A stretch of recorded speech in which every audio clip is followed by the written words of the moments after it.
Happy December 10th. Today we'll be reading about the wood frog.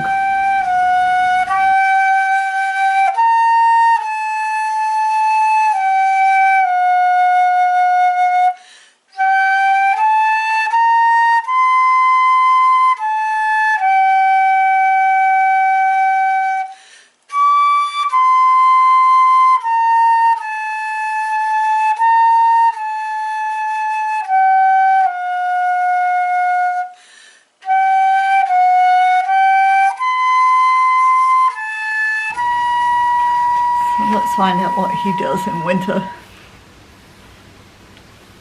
This is the place on the trail to the pond where I very nearly stepped on him. Who could blame me? He's painted in the precise colours and patterns of the leaf litter, twigs and weeds, made to be invisible, especially to snakes. A breath before my boot came down on him, I saw him, only because he lunged into deeper leaf cover. That was in September. Another year's leaves layer the ground now, all of them the colour of wood frogs. And over the leaves, 3 inches of snow. If by X-ray vision I could see under which single leaf the wood frog sits in the shallow bed he's dug, if I were to reach beneath his leaf and snow blanket, he would not leap from me.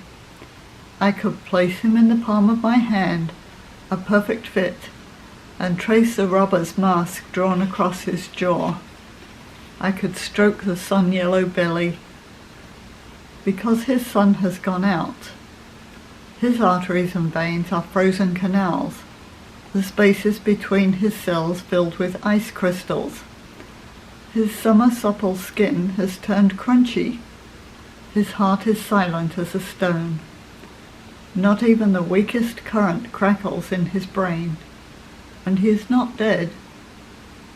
He is what scientists call extreme tolerant. Before his tolerance was put to the full test, he had a couple of weeks to practice. In late fall, when temperatures after dark first dropped below freezing, he felt the chill seep in and snake through his body, every atom of him stunned. Whatever was moist tended toward ice. But first his liver surged, sending a thick sugar syrup into his cells, plumping them to keep them from the collapse of internal frostbite. He took fewer and fewer breaths and then woke, gulping in the next day's warmer daylight, his blood moving like a sticky river, cell walls slippery and wet again. When light and temperature dropped away again that night, a cold thumb again suspended his every animation.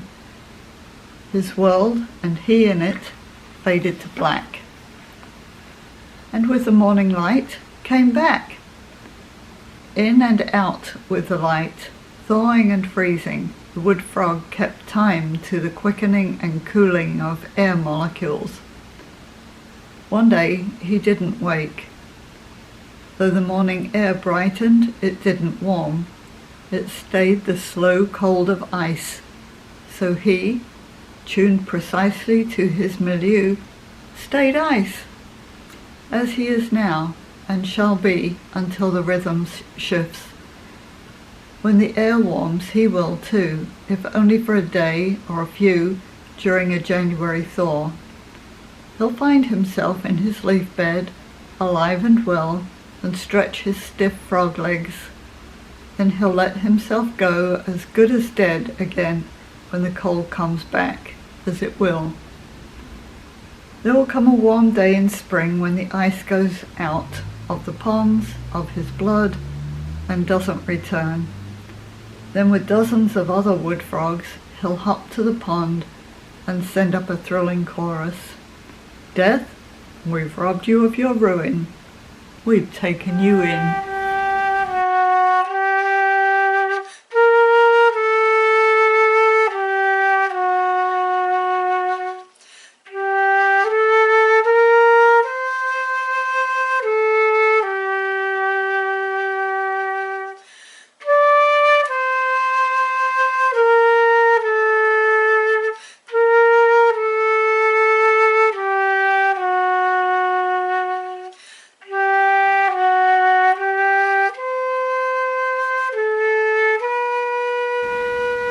Thanks so much for joining us today. Hope December is going well for you.